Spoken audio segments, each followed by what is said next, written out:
കേരളത്തിന്റെ നെഞ്ചുലയ്ക്കുന്ന ഒരു വാർത്തയാണ് ഇപ്പോൾ കർണാടകയിൽ നിന്നും വന്നിരിക്കുന്നത്. കർണാടകയിൽ മണ്ണിടിച്ചിലുണ്ടായ ഷിരൂരിൽ നിന്ന് ഒരു മൃതദേഹം കണ്ടെത്തിയെന്ന വിവരങ്ങളാണ് ഇപ്പോൾ പുറത്തു വന്നിരിക്കുന്നത്. ജീർണിച്ച നിലയിലാണ് മൃതദേഹം കണ്ടെത്തിയിരിക്കുന്നത്. ഇത് മാത്രമല്ല, ഇതൊരു പുരുഷന്റേതാണെന്ന് വ്യക്തമാക്കിയിരിക്കുകയാണ് രക്ഷാ സംഘത്തിലുള്ളവർ. ഈശ്വർ മാൽപേ സംഘവും ഈ പ്രദേശത്ത് തെരച്ചിൽ നടത്തിയിരുന്നു. അവരാണ് ഇപ്പോൾ നിർണായകമായ വിവരങ്ങൾ പുറത്തുവിട്ടിരിക്കുന്നത്. ഇതൊരു പുരുഷന്റെ മൃതദേഹമാണെന്ന വിവരങ്ങൾ പുറത്തു വന്നതോടുകൂടി ഇത് അർജുനാണോ എന്നുള്ള ഒരു വലിയ ആശങ്കയും നെഞ്ചിടിപ്പുമാണ് കേരളത്തിനുള്ളത്. കാരണം അർജുന് വേണ്ടിയുള്ള തിരച്ചിലായിരുന്നു ഇക്കണ്ട ദിവസങ്ങളിലൊക്കെ നടന്നിരുന്നത്. എന്നിട്ടും ഒരു വിവരവും പുറത്തു വന്നിരുന്നില്ല. എന്നാൽ ഇപ്പോൾ കർണാടകയിൽ നിന്ന് ഒരു മൃതദേഹം കണ്ടെത്തിയിരിക്കുന്നു എന്ന വാർത്തയും അതൊരു പുരുഷന്റേതാണെന്നും എന്നത് വ്യക്തമായതോടുകൂടി വലിയ രീതിയിലാണ് മലയാളികളുടെ ഭീതി ഉയരുന്നത്. ഇതാരുടെ മൃതദേഹമാണെന്ന് കണ്ടെത്താനുള്ള DNA പരിശോധന നടത്തുമെന്ന് ജില്ലാ ഭരണകൂടം അറിയിച്ചിട്ടുണ്ട്. കടൽ തീരത്തോട് ചേർന്നാണ് മൃതദേഹം കണ്ടെത്തിയിരിക്കുന്നത് എന്നാണ് പുറത്തു വന്നിരിക്കുന്ന വിവരങ്ങൾ. ഇത് മാത്രമല്ല, മറ്റൊരു വിവരം കൂടി പങ്കുവയ്ക്കാനുള്ളത്, ഈ സ്ഥലത്ത് നിന്ന് ഒരു ഒഡീഷ സ്വദേശിയെയും കാണാതായിട്ടുണ്ട്. ഇദ്ദേഹത്തിൻ്റെതാണോ മൃതദേഹം എന്നതും വ്യക്തമല്ല. എന്തായാലും DNA പരിശോധനകൾക്ക് ശേഷം മാത്രമേ ഇതിലൊരു കൃത്യത വരികയുള്ളൂ എന്ന വിവരങ്ങൾ ഇപ്പോൾ പുറത്തു വന്നിട്ടുണ്ട്.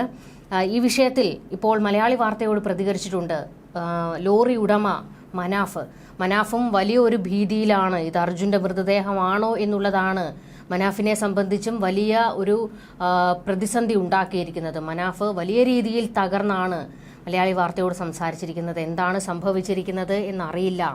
അത് അർജുനാണോ, അർജുനാകരുതേ എന്നുള്ള പ്രാർത്ഥനകളും ഒക്കെയാണ് മനാഫിനുമുള്ളത്. ജീവനോടെ തന്നെ അർജുനെ കിട്ടുമെന്ന വലിയ ഒരു പ്രതീക്ഷയൊക്കെ ഉണ്ടായിരുന്നു. എന്നാൽ ആ പ്രതീക്ഷകളെല്ലാം തകിടം മറിച്ച് അവിടെ നിന്നും തിരച്ചിലൊക്കെ അവസാനിപ്പിക്കുന്ന ഒരു ഘട്ടം വരെ ഉണ്ടായിരുന്നു. ആ സമയത്താണ് മനാഫ് തന്നെ മലയാളി വാർത്തയോട് പറഞ്ഞിരുന്നു, തെരച്ചിൽ നിർത്തിവെക്കാൻ ഞാൻ സമ്മതിക്കില്ല. കർണാടക സർക്കാർ അവിടെ തെരച്ചിൽ നിർത്തുകയാണെങ്കിൽ ഞാൻ ഗംഗാവലി പുഴയിൽ എടുത്തു ചാടും, ഞാൻ രക്ഷാപ്രവർത്തനം നടത്തും എന്നുള്ള രീതിയിലൊക്കെ മലയാളി വാർത്തയോട് മനാഫ് പ്രതികരിച്ചിരുന്നു. ഇപ്പോൾ മനാഫ് പറയുന്നത്, കോടതിയുടെ ഒരു ഉത്തരവുണ്ടായിരുന്നു. കർണാടക ഹൈക്കോടതി അവിടെ തെരച്ചിൽ നടത്തണമെന്ന് ഉത്തരവിട്ടിരുന്നു. തൊട്ടു പിന്നാലെ തന്നെയാണ് ഇപ്പോൾ അവിടെ നിന്നൊരു മൃതദേഹം കണ്ടെടുത്തിരിക്കുന്നത്. ഇതും അർജുൻ്റേതാണോ അല്ലേ എന്നുള്ള ചർച്ചകൾ ഇപ്പോൾ ഒരു വഴിക്ക് നടക്കുകയാണ്. ഇതിൻ്റെ കൂട്ടത്തിൽ അർജുൻ്റെ കുടുംബം ഇപ്പോൾ വലിയ രീതിയിൽ തകർന്നിരിക്കുകയാണ്. അർജുൻ്റെ കുടുംബവും പറയുന്നത് എത്രയും പെട്ടെന്ന് DNA പരിശോധന നടത്തണമെന്ന് തന്നെയാണ്. കാരണം തിരിച്ചറിയാനാകാത്ത രീതിയിലുള്ള മൃതദേഹമാണ് കണ്ടെടുത്തിരിക്കുന്നത്. അതുതന്നെയാണ് വലിയൊരു വിഷമമായി മാറുന്നതും. ഈ ഒരു അവസ്ഥയിൽ മനാഫ് മലയാളി വാർത്തയോട് പ്രതികരിക്കുകയാണ്. നമുക്ക് മനാഫിന്റെ വാക്കുകൾ കേൾക്കാം. മനാഫ, ഇപ്പൊ ഒരു മൃതശരീരം കിട്ടിയെന്ന വാർത്ത പുറത്തു വന്നിട്ടുണ്ട്. താങ്കൾ അറിഞ്ഞാണ് വിവരം? അതെ അതെ അതെ. പക്ഷേ അവിടെ കിട്ടിയ വിവരം എന്താണ്? താങ്കൾക്ക് ലഭിച്ച വിവരങ്ങൾ? അതൊരു ആണിന്റെ മൃതദേഹമാണ്, കടലിൽ ഒഴുകുകയാണെന്നുള്ളതാണ് കിട്ടിയ വിവരം. ഇത് അർജുന്റെ ആണെന്ന് സ്ഥിരീകരിക്കാൻ പറ്റും നമുക്കിപ്പോ അത് ചെന്നാലും? ഹലോ, ജീർണിച്ച അവസ്ഥയിലാണത് കിട്ടിയതാണ് ഇപ്പൊ കിട്ടുന്ന വിവരം. പൂർണ്ണമായും ജീർണിച്ചെന്ന് എനിക്ക് കിട്ടിയത് അത്രമാത്രം പഴക്കണ്ടെന്ന് തോന്നുന്നില്ല എന്നാണ്. അപ്പൊ ഇത്രയും ദിവസം കഴിഞ്ഞിരിക്കുകയാണ് അർജുന് കാണാതായിട്ട്. ആഹാ, അതെ. മനാഫ് വന്നിട്ട് പോവുകയാണോ അതോ എവിടെയാണ് മനാഫ്? ഞാൻ ഇറങ്ങാൻ പോവുകയാണല്ലേ? അപ്പൊ അവിടെ ഇപ്പൊ ഈശ്വർ മാൽപ്പയും സംഘം 3:30 കടലിലോട്ട് എത്തും എന്നാണ് പറയുന്നത്. അതെ, ഇത് കടൽ കൂടിയാണ് പോകേണ്ടത്. അപ്പൊ അവർക്ക് 1.5 മണിക്കൂർ ടൈം വേണം. 60 കിലോമീറ്റർ പരിധിയിലാണെന്നാണ് കിട്ടിയ വിവരം. അതായത് കടലിന് ഉള്ളിലോട്ടാണോ അത് ചെല്ലേണ്ടത്? കൃത്യമായിട്ട് ഇന്നെ വിളിച്ച ആളെ ഞാൻ ഈശ്വർ മാൽപ്പയ്ക്ക് കണക്ട് ചെയ്ത് കൊടുത്തിക്കണേ. ഇന്നാണ് ആദ്യം വിളിച്ചത്. ആ വിളിച്ച ആളെ ഞാൻ ഈശ്വർ മാൽപ്പയ്ക്ക് കണക്ട് ചെയ്ത് കൊടുത്തിട്ടുണ്ട്. അതേമാതിരി ഇന്നെ വിളിച്ച ആളോട് ഞാൻ പറഞ്ഞിട്ടുണ്ട്, ആദ്യം പോലീസിനെ അറിയിക്കാൻ വേണ്ടി പറഞ്ഞിട്ടുണ്ട്. മൃതദേഹം തൊടണ്ടെന്ന് പറഞ്ഞിട്ടുണ്ട്. താങ്കളെ വിളിച്ച ആളാരാണ്? മത്സ്യത്തൊഴിലാളിയാണ്. അപ്പൊ ഈ കടലില് ഈ മീൻ പിടിക്കാൻ പോയ ആളുകളാണ് ഈ ഒരു മൃതശരീരം കണ്ടു എന്ന് പറയുന്നത്. അതെ അതെ. അതിൽ കാലില് മീൻ വലയം ഉണ്ടെന്ന് പറയുന്നുണ്ട് അവര്. അതെ, ശരി. അപ്പൊ താങ്കൾക്ക് എന്താ തോന്നുന്നു, അർജുൻ ആയിരിക്കും എന്നൊരു പ്രതീക്ഷ ഉണ്ടോ? അത് ആയാ മതിയേനെ.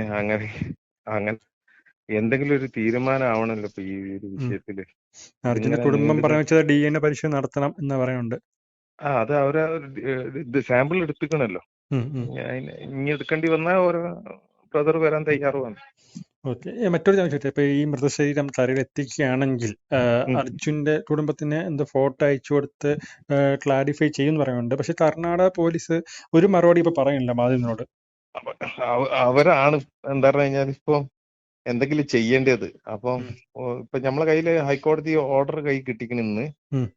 നമ്മളിപ്പോ ആ ഹൈക്കോടതി ഓർഡറിൽ പറഞ്ഞത് തെരച്ചിൽ തുടരണം എന്ന് തന്നെയാണ് കർണാടക ഹൈക്കോടതി പറഞ്ഞത്. ഈ തെരച്ചിൽ തുടരണം എന്ന് പറയും പിറ്റേ ദിവസം തന്നെയാണ് ഈ മൃതശരീരം കിട്ടുന്നത്. അതെ കിട്ടിയത്. ഇപ്പൊ കർണാടക പോലീസാണ് ഇതിൽ ഇനി മുൻകൂട്ടി കുറച്ചുകൂടി എന്താണ് ഈ നിയമ നടപടി സ്പീഡിലാക്കേണ്ടത്. പിന്നെ കർണാടക പോലീസിന്റെ ഇതറിയാലോ നിങ്ങൾക്ക്. അപ്പം എത്രയും പെട്ടെന്ന് ഇതിന്റെ ഒരു തീരുമാനം, മൊത്തത്തിലൊരു തീരുമാനം ആവണം. അതെ. കാരണം ഇപ്പൊ ഈശ്വര മാൽപ്പെ തന്നെ മിനിഞ്ഞാന്ന് ഈ ഇത് ഇറങ്ങാൻ ചെന്നപ്പോഴും കർണാടക പോലീസ് പറഞ്ഞ് ഇറങ്ങേണ്ട തിരിച്ചുവിടാൻ ശ്രമിച്ചു.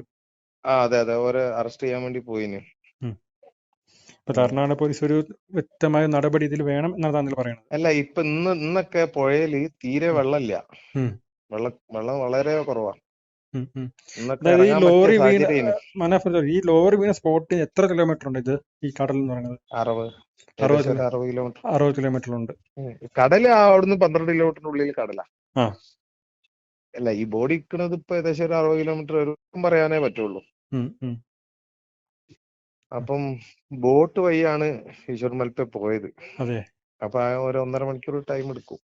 അതായത് ഇപ്പൊ ഈ കടലിലെ മത്സ്യത്തൊഴിലാളികൾ താങ്കളെ വിളിച്ചത്. അതെ. ഓക്കെ, ശരി മനോഫ്. ഓക്കെ.